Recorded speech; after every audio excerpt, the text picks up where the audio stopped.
Welcome to speed news దండోరా. చంద్రబాబు ప్రతి ఆలోచనలోనూ కుట్రే ఉందని వైఎస్ఆర్సీపీ అధినేత వైఎస్ జగన్ ఆరోపించారు. చంద్రబాబు ఆదేశాలతోనే పోలీసులు మాకు సహకరించలేదని, Z+ కేటగిరీ సెక్యూరిటీ ఉన్నప్పటికీ ఇవ్వలేదు అంటూ మండిపడ్డారు. ప్రభుత్వాన్ని ప్రశ్నించే హక్కు రాజకీయ పార్టీలకు ఉండదా? ప్రజలను చైతన్యవంతుల్ని చేయటం, మీటింగులు పెట్టుకోవటం ఇవన్నీ హక్కులే కదా.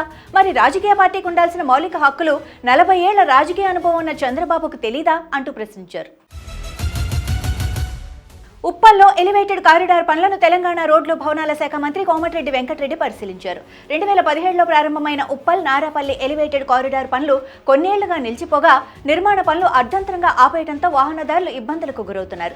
ఈ సందర్భంగా మంత్రి కోమటిరెడ్డి మీడియాతో మాట్లాడుతూ కొన్ని కారణాల వల్ల ఎలివేటెడ్ కారిడార్ పనులు పూర్తి కాలేదని, ఈ విషయంలో ఎవరిని తప్పుపట్టాల్సిన అవసరం లేదన్నారు. తొలుత నిర్మాణ పనులు చేపట్టిన గాయత్రి సంస్థ తప్పుకోవడంతో పనులను మరో సంస్థకు అప్పగించామన్నారు. త్వరగా నిర్మాణ పనులు పూర్తి చేసి దసరా నాటికి అందుబాటులోకి తీసుకొస్తామని మంత్రి తెలిపారు. కొంతమంది న్యాయవాదులను పోలిన దుస్తులను ధరించి మోసాలకు పాల్పడుతున్నట్లు ఢిల్లీలోని రోహిణి కోర్టు బార్ అసోసియేషన్ గుర్తించింది. దీంతో పరిసర ప్రాంతాల్లో కొన్ని నిషేధాజ్ఞలు జారీ చేసింది. కోర్టు పరిసరాల్లో న్యాయవాదులు మాత్రమే తెల్ల షర్టు, నల్ల ప్యాంటు ధరించి రావాలని పేర్కొంది. ఈ మేరకు బార్ అసోసియేషన్ ఓ నోటీస్ జారీ చేసింది. గతంలో ఇలాంటి మోసాలను నివారించేందుకు న్యాయవాదుల గుమస్తాలకు ఐడి కార్డులను జారీ చేసిన విషయాన్ని గుర్తు చేసింది. చైనాలో జరిగే షాంఘై కోఆపరేషన్ ఆర్గనైజేషన్ శిఖరాగ్ర సదస్సులో ప్రధాని మోడీ పాల్గొనున్నట్టు తాజాగా జాతీయ మీడియాలో కథనాలు వచ్చాయి.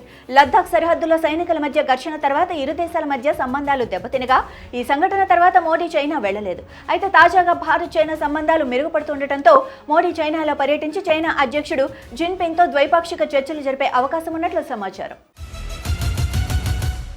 జమ్మూ కశ్మీర్ రాష్ట్ర హోదా పునరుద్ధరణకు సంబంధించిన బిల్లును రాబోయే పార్లమెంటు వర్షాకాల సమావేశాల్లో ప్రవేశపెట్టాలని ప్రభుత్వాన్ని అభ్యర్థిస్తూ ప్రతిపక్ష నాయకుడు రాహుల్ గాంధీ ప్రధానమంత్రి నరేంద్ర మోడీకి లేఖ రాశారు. ఈ డిమాండ్ చట్టబద్ధమైనదని, వారి రాజ్యాంగ మరియు ప్రజాస్వామ్య హక్కులలో దృఢంగా పాతుకుపోయిందని గాంధీ లేఖలో పేర్కొన్నారు. అయితే జూలై 21న ప్రారంభమయ్యే సమావేశాల్లో అటువంటి బిల్లును తీసుకురావాలన్న ఆలోచన ప్రభుత్వానికి లేదని వర్గాల సమాచారం.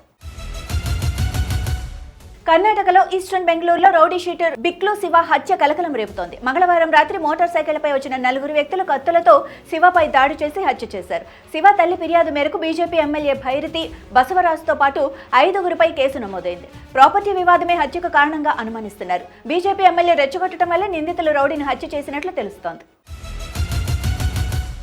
మంగళగిరి నియోజకవర్గ ప్రజలకు రాష్ట్ర విద్యా ఐటీ శాఖల మంత్రి నారా లోకేష్ తీపి కబురు చెప్పారు. నియోజకవర్గ పరిధిలో దీర్ఘకాలంగా వివిధ ప్రభుత్వ స్థలాల్లో నివాసం ఉంటున్న మరో 2000 మంది ఆగస్టు నెలలో శాశ్వత ఇళ్ల పట్టాలు అందించేందుకు ఏర్పాట్లు చేయాలని మంత్రి లోకేష్ అధికారులను ఆదేశించారు. బీఆర్ఎస్ అధినేత మాజీ ముఖ్యమంత్రి కల్వకుంట్ల చంద్రశేఖరరావుతో మాజీ మంత్రి హరీష్ రావు సమావేశమయ్యారు.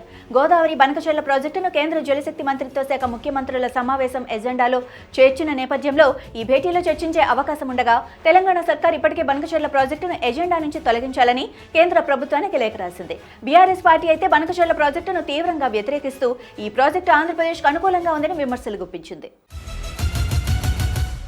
పెద్దపల్లి జిల్లా కేంద్రంలో ఇందిరా మహిళా శక్తి సంబరాల సభలో మంత్రులు తుమ్మల నాగేశ్వరరావు, సీతక్క, శ్రీధర్ బాబు పాల్గొన్నారు. ఈ సందర్భంగా మహిళా సంఘాలకు ఆర్టీసీ బస్సులు, పొదుపు సంఘాల చెక్కులను మంత్రులు అందజేశారు. ఇక మంత్రి శ్రీధర్ బాబు మాట్లాడుతూ గోదావరి జలాలను ఒక్క బొట్టు కూడా వదులుకోమని తేల్చి చెప్పారు. గోదావరి బనకచెర్ల ప్రాజెక్టుని అసలు ఒప్పుకునేదే లేదని వెల్లడించారు. తిరుమల శ్రీవారి ఆలయంలో సాలకట్ల ఆనవాణి ఆస్థాన పర్వదినాన్ని పురస్కరించుకొని కోయిల్ ఆళ్వార్ తిరుమంజనం శాస్త్రోక్తంగా జరిగింది.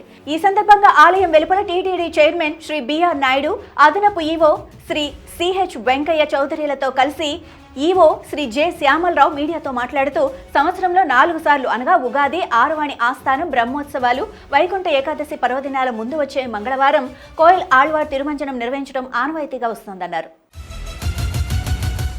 పార్లమెంటు వర్షాకాలపు సమావేశాలు జూలై 21 నుంచి ప్రారంభం కానుండగా ఈ సమావేశాలు ఆగస్టు 21 వరకు కొనసాగుతాయి. ఈ సెషన్లో మొత్తం 21 సిట్టింగులు జరగనున్నాయి. స్వతంత్ర దినోత్సవ వేడుకల కారణంగా ఆగస్టు 12 నుండి 18 వరకు సమావేశాలకు విరామం ఉంటుంది. ఈ సమావేశాల్లో అనేక ముఖ్యమైన బిల్లులను ప్రవేశపెట్టే అవకాశం ఉంది. క్రీడా రంగంలో నైతికతను, సుపరిపాలనను ప్రోత్సహించే లక్ష్యంతో ఈ బిల్లును ప్రవేశపెట్టనున్నారు. ఈ సమావేశాలలో జెరూసలేం, మణిపూర్, ఆంధ్రప్రదేశ్ వంటి అంశాలపై తీవ్ర చర్చకు దారితీసే అవకాశం ఉంది. ఇవి ఇప్పటి వరకు ఉన్న స్పీడ్ న్యూస్ దండోరా. చూస్తూనే ఉండండి అభినవ్ భారత్.